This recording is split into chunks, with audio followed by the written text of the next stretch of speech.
Aim right, achieve big at KR Mangalam University. Greater Noida में BJP के एक नेता ने सड़क पर अपनी दबंगई दिखाई। मामूली विवाद में एक लड़के को चप्पलों से जमकर पीटा। बीच बचाव करने पहुंची एक महिला को भी कई चप्पलें लग गई। मामला सोशल मीडिया पर वायरल हुआ, जिसके बाद बीजेपी नेता के लोग जमकर आलोचना कर रहे हैं।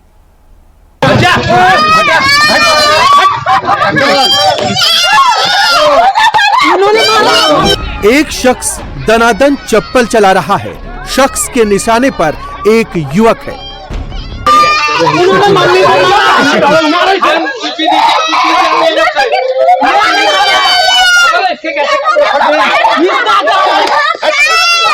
शख्स और युवक के बीच बचाव में एक महिला भी आती है, तो शख्स की कई चप्पलों का प्रहार महिला को भी लगा। सरेआम सड़क पर मारपीट हो रही है, चीख पुकार मची है।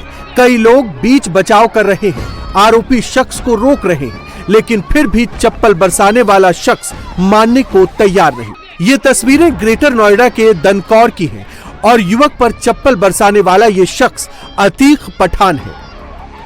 अतीक पठान बीजेपी का कसाना का मंडल मंत्री भी है। बताया जा रहा है कि पड़ोसियों के बीच मामूली विवाद के बाद दो पक्षों में बहस हो रही थी, तभी एक युवक ने कोई बात कह दी। फिर क्या था, आरोपी शख्स को इतना गुस्सा आया कि युवक के साथ साथ महिला की भी पिटाई कर डाली।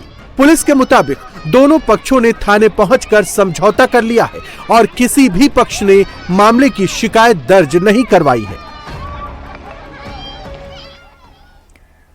पश्चिमी यूपी में बात बात पर बवाल हो रहा है। मामूली विवाद में परिवार के बीच में जंग छिड़ जा रही है।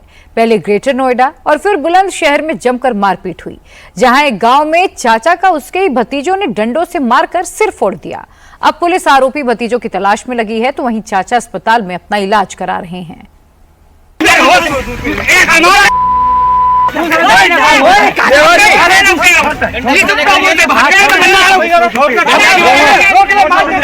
सरेआम सड़क पर संग्राम छिड़ गया। दनादन लाठी डंडे चलने लगे।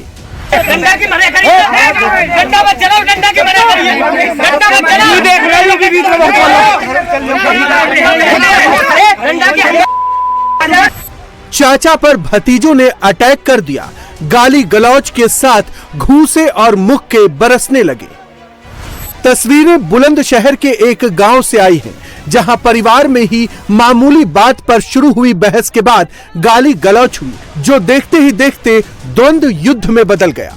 चाचा को उसके भतीजों ने ही निशाना बनाया, यहां तक कि लाठी डंडों से जमकर पीटा। इस दौरान कई लोगों ने बीच बचाव किया, तब जाकर मामला शांत हुआ, लेकिन तब तक चाचा का सिर डंडों के प्रहार से फट गया। चाचा के सिर में पट्टी बांधी गई है। बताया जा रहा है कि चाचा ने भतीजों से महिलाओं के सामने गाली गलौज करने से मना किया था। इससे नाराज भतीजों ने चाचा की जमकर धुनाई कर दी। चाचा ने भतीजों की शिकायत पुलिस में दर्ज करवाई है। पुलिस ने आरोपियों की गिरफ्तारी के लिए टीम बनाई है। पुलिस ने आरोपियों की जल्द गिरफ्तारी का दावा भी किया है। यूपी के इटावा में यादव समाज के कथावाचक के साथ बदसलूकी का मामला पूरी तरह से राजनीतिक रंग ले चुका है। अब इस मुद्दे पर बाबा बागेश्वर, धीरेन्द्र शास्त्री और समाजवादी पार्टी के अध्यक्ष अखिलेश यादव आमने सामने आ गए।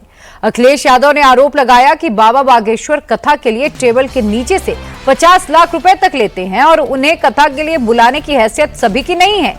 क्या बाबा बागेश्वर अखिलेश के इस बयान से आहत हैं? क्या राजनीतिक कद अपने फायदे के लिए जाति का इस्तेमाल कर रहे हैं? जात पात से भारत को विकसित बनाने की राह में कितना नुकसान होगा? क्या बाबा बागेश्वर के खिलाफ विरोध प्रायोजित है? ये जानने के लिए हमारे संवाददाता अनुराग अमिताभ ने धीरेन्द्र शास्त्री से एक्सक्लूसिव बातचीत की है। सुनिए। रैदास की, सूरदास की और कबीरदास की प्रभु गुण गाने की परंपरा है, वहाँ पर जब इस तरीके का इटावा में व्यवहार देखते हैं तो मन में सबसे पहले क्या भाव उत्पन्न होते हैं? क्योंकि आप भी वही ईश शरणों की बात करते हैं। देखो, हमारी सनातनी परंपरा बहुत व्यापक परंपरा है, इतनी संकुचित परंपरा नहीं है, परंतु कुछ लोगों के द्वारा जो घी डालने का कार्य किया जा रहा, उससे भारत में विद्रोह उत्पन्न हो रहा। जातिवाद के नाम पर, क्षेत्रवाद के नाम पर, भाषावाद के नाम पर भारत की स्थिति बहुत विचित्र हो रही है। भारत को यदि भव्य बनाना है भारत को समृद्ध बनाना है, भारत को विकसित राष्ट्र में खड़ा करना है, भारत को अमेरिका और ऑस्ट्रेलिया जैसा संपन्न बनाना है, सैन्य शक्ति के साथ साथ भारत को अर्थ संपन्न शक्ति बनाना है, तो हमको कास्टवाद, हमको भाषावाद, हमको क्षेत्रवाद से ऊपर उठकर राष्ट्रवाद पर प्रत्येक भारतीय को कार्य करना पड़ेगा। यदि हम संकुचित मानसिकता को दर्शाएंगे तो हमें नहीं लगता है कि हमारा भारत कभी भव्य हो पाएगा। तो आपको लगता है ये हिंदुओं की बांटने की तैयारी, आप बोलते भी हैं कि हिंदुओं को बांटे, क्या इसके पीछे उद्देश्य है आपको लगता है? प्रायोजित चीजें हैं और इसमें कुछ लोग अपनी राजनीतिक स्थितियां ठीक करने के लिए, अद्भुत बात ये है और सबसे विचित्र बात इस देश की यही है कि समर्थक को लाभ हो या ना हो, पर जातिवाद से जातिवाद के नेताओं को लाभ जरूर हो। आप 25 दिन तक रहे विदेश में, सनातन की बात करते हैं, यहाँ पर तो राष्ट्रधर्म का झंडा और हिंदू राष्ट्र की बात करते हैं। विदेश में आपको क्या दिखाई दिया? वहाँ पे भी आपको लगता है कि जाति की यही वैमनस्यता की भावना क्या है? थोड़ा विस्तार से बताइएगा। इसीलिए वो विदेश हैं, इसीलिए वो संपन्न है। ऑस्ट्रेलिया, न्यूजीलैंड, ये जो देश हैं इसलिए ये संपन्न है क्योंकि ये जातियों में नहीं बटे, ये भेद से ऊपर उठे, इसलिए ये सिर्फ राष्ट्रीयता पर भरोसा करते हैं। इसलिए उस देश के डेवलपमेंट, वहाँ की इकोनॉमी, वहाँ का कल्चर, वहाँ की व्यवस्था, वहाँ का नेचर, वहाँ लोगों का अनुशासन में रहना, ये सब जो हो पाया वो इन्हीं कारण से हो पाया कि वहाँ के नेताओं को ये छूट नहीं है कि आप जातिवाद फैलाओ या भेदभाव फैलाओ। महाराज, लगातार कई आप पे आरोप भी लगा देते हैं, बात भी करते हैं, आप तमाम तरीके के काम करते हैं, मन में क्या भाव उत्पन्न होता है? क्योंकि मैं कन्या विवाह का देखता हूँ, वो भी है, या कैंसर विवाह के जीवन है। देखिए, जिसको जो कहना है वो कहेंगे। हाथी चले बाजार, तो हम तो अपने हिसाब से कार्य करते रहेंगे, जो सेवा है वो करते रहेंगे। सबके अपने अपने मत होते हैं, हर व्यक्ति का आइकॉन अपने अपने देखने का अलग अलग होता है। कोई आपको अलग दृष्टि से देखता है, हमें अलग दृष्टि से देखता है, कोई मीडिया को भी अनेक नज़र से देखा जाता है। उसी प्रकार गुरुओं को भी हम अपनी परंपरा का पालन कर रहे हैं, सनातन परंपरा का प्रचार कर रहे हैं, हिंदुओं के लिए जी रहे हैं, हिंदुओं के लिए जिएंगे, हिंदुओं के लिए मरेंगे। हमारा सपना है इस देश से जो सबसे बड़ा कैंसर का जहर है, वो जातिवाद का जहर, वो मिटे और देश में राष्ट्रवाद स्थापित हो और भारत हिंदू राष्ट्र। आपकी बातों से जो एंटी मोदी जो मोर्चा है उसे को तकलीफ होती है, ऐसा लगता है आपको? क्योंकि आपकी बात से किसी के समर्थक नहीं है, न किसी पार्टी के हैं। माननीय प्रधानमंत्री जी का प्रिय होने का मतलब ये नहीं है कि हम किसी पार्टी के हैं। वो इस देश के नायक हैं और सबके हैं। प्रधानमंत्री किसी एक का नहीं है, सबका है। वैसे ही सबके वो प्रधानमंत्री हैं तो हमारे भी। गुरु का काम क्या है? जो है उसको मार्गदर्शन देना, उसको सलाह देना, उसके लिए प्रार्थना करना, वो हम अपना दायित्व निभा रहे हैं।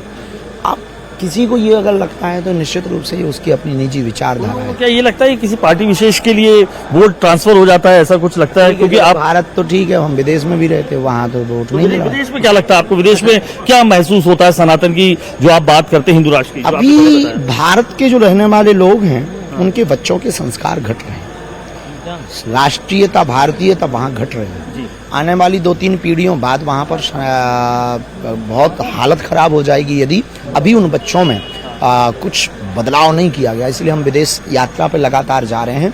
सेफ सनातन, सेफ चिल्ड्रंस, बच्चों को बचाना। बांग्लादेश और नेपाल में जिस तरीके के दृश्य आते हैं, क्या हृदय में आपके आता है वहाँ की यात्रा का सोचते हैं आप? मन में ऐसा लगता है कि भारत हिंदू राष्ट्र होगा तो 140 करोड़ हिंदू जो पूरे वर्ल्ड में रहते हैं, लेकिन बांग्लादेश में जो हो रहा है 140 करोड़ जो हिंदू रहते हैं वो प्रोटेक्ट हो पाएंगे। इसलिए तो हमें हिंदुओं को जगाना है। Bangladesh, Fiji, Myanmar, Indonesia, Nepal, Mauritius, जहाँ जहाँ हिंदू रहते, वर्मा, यहाँ हिंदू रहते, बाली, यहाँ हिंदू रहते, वो हम सब सुरक्षित कर पाएंगे। पहले हमें भारत को सुरक्षित करना। भारत है हिंदुस्तान। हिंदुस्तान तब हिंदुस्तान है जब यहाँ हिंदू है, और हिंदू जब तक जातिवाद से ऊपर नहीं उठेगा कैसे हिंदू?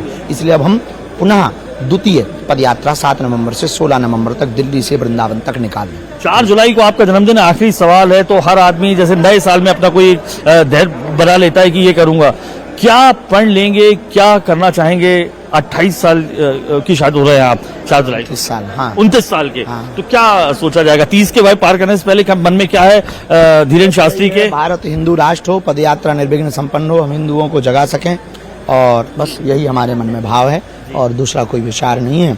और इस बार हमने कहा है कि हमको गिफ्ट नहीं चाहिए, हमें जन्म दिवस पर बागे जिनको भी मन में भाव हो गिफ्ट की वजह देश में जगह जगह हॉस्पिटल बन सकें, इसलिए सबका साथ चाहिए, हिंदू राष्ट्र चाहिए। तो हमें हिंदुओं होने के लिए सबसे भिक्षा मांगनी है कि आप अपने बच्चों को हिंदुत्व की संस्कृति को भरो, अपने हिंदुओं के संस्कारों को भरो, बच्चों को कट्टर हिंदू बनाओ।